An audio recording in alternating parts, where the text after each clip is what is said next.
Class 10 was finally over, but instead of relief, one question haunted me. How do I start my 11th? How do I tackle something that everyone calls super tough? Thinking would not help. Overthinking would only make it worse. So I decided what I do best. I took action. And that's when it hit me. This was the beginning. Not just of class 11, but of something bigger. A new phase. A challenge, a journey.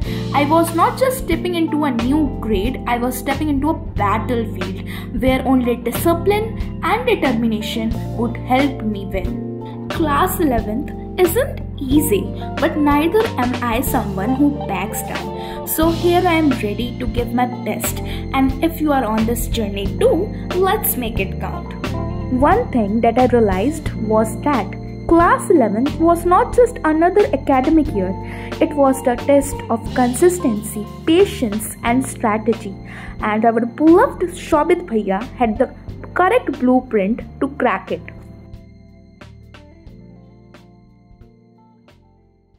Life story के ऊपर depend है and ये उनकी autobiography है। मैं लिखने का जो फॉर्मेट है वो क्वेश्चन आंसर फॉर्मेट में ही है। मैं भी जब मैं 11 स्टार्ट करने वाली हूँ अभी, तो मेरा बहुत ही ज़्यादा कंफ्यूज माइंडसेट था, और अगर आप कंफ्यूज रहोगे तो आपका फिर क्या ही होगा। मेरे जो भी कंफ्यूजन या जो भी मेरे क्वेश्चंस एंड डाउट्स थे, मैंने इस बुक को रीड किया और वो सारे के सारे कंफ्यूजन चुटकियों में सॉल्व हो गए। So hey everyone, this is me Alina and I welcome you all to my YouTube channel. जैसे कि वीडियो के स्टार्टिंग में आपने देखा ही होगा, सेम सिचुएशन में आई गेस आप लोग भी होंगे कि आप अभी भी कंफ्यूज हो, भले आपने 10th का एग्ज़ाम दे दिया है कि आपको 11th में कैसे स्टडी करना है, क्या क्या आपको हर्डल्स वगैरह आएगी। क्योंकि मैंने अपने सीनियर्स से पूछा है कि 11th is very tough, 10th के जैसा इजी नहीं होता है। मैंने बहुत लोगों की इंटरव्यूज़ एंड रिसर्च वगैरह भी थोड़ी सी इस टॉपिक में की है कि इन सब से मुझे यही पता चल रहा है कि 11th is very tough. I mean not very tough if we actually study, but the syllabus and the concepts are totally different from what we are we usually study in our 10th grade. Or to be honest, abhi we are confused, we are just figuring out things, and यही best time है कि हम लोग एक correct mindset के साथ ही 11th start करें ना, कि हम लोग स्टार्ट करने कैसे वाले हैं। इस वीडियो में मैं रिव्यू देने वाली हूँ इस बुक की, दैट इज़ अनबर्बाद बुक ऑफ शोभित भैया। ये बुक हमारे आई गेस जब हमारा मैथ्स का एग्ज़ाम था हो गया था फिनिश, तो उसके शाम को ही भैया ने ये बुक लॉन्च की थी। एंड 11 जो होती है वो टफ होती है, तो इसलिए बहुत लोग 11th वेस्ट भी हो जाती है उनकी, क्योंकि सिलेबस से वो कोप अप नहीं कर पाते हैं। इसके वजह से उनके बहुत सारे बैकलॉग्स वगैरह भी हो जाते हैं, and backlog is a very common word. तो देखो 10th में तो सिलेबस कम होता है, तो we are easily able to complete the syllabus, because only हमारे कितने चैप्टर्स आ रहे होते हैं, 10, 11 या 12, 13। लेकिन 11th में ऐसा नहीं है। Like I check for the chemistry की भी 2 बुक्स आती है, वैसे ही फिजिक्स की भी 2 बुक्स आती है, पार्ट 1 पार्ट 2।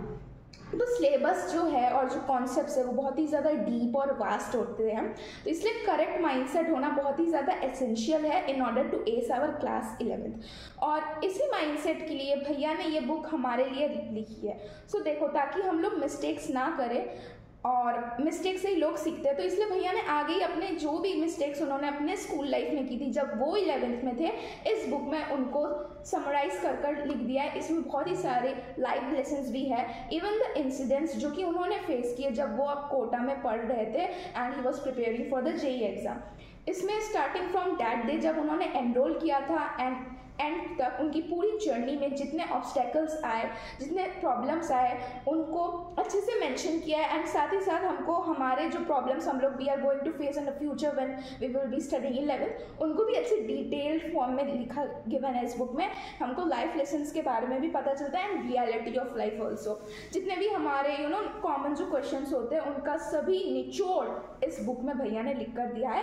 एंड मैंने पहले ये रिव्यू बनाने से पहले इस बुक को खुद मैंने within 2 hours I completed this entire book. और ये बुक जो है भैया ने वैसे तो इंग्लिश में ही लिखी है, लेकिन यू नो इसकी लैंग्वेज मतलब हिंदी की जैसे, like basically this book is written in English एंड ये इसलिए ईजिली अंडरस्टैंडेबल भी है, तो इतनी हाईफाई इंग्लिश नहीं है, कोई भी अच्छे से समझ सकता है। शोभित निर्वाण भैया को अपने बड़े भाई के जैसे ही कंसिडर करते हैं, तो उन्होंने उसी फॉर्म में इस बुक को लिखा है ताकि वो हमारी हेल्प कर सके, ताकि हमारी 11th बर्बाद ना हो और हम बहुत ही अच्छा स्कोर कर पाए और अपने ड्रीम कॉलेज में एक बार में ही हमारा सिलेक्शन हो जाए। So now let me tell you all about my plans for 11th. So basically after brainstorming a lot, I finally decided to opt for PCMB stream. And as for coaching, I am still researching कि मुझे online लेना चाहिए या offline. सो board exam को ख़त्म हुए 2 दिन हो गए और मैंने 2 दिन में कुछ नहीं पढ़ा है। टू बी ऑनेस्ट मैं खाली चीज़ों में कंफ्यूज हूँ और उसी को ही रिसर्च कर चीज़ें एक्सपेरिमेंट वगैरह कर रही हूँ एंड थोड़ा घूमने भी आई हूँ कहीं पर। एंड मैं कहाँ पर गई हूँ इसके बारे में भी मैं अपने अपकमिंग व्लॉग्स में आपको बताने वाली हूँ।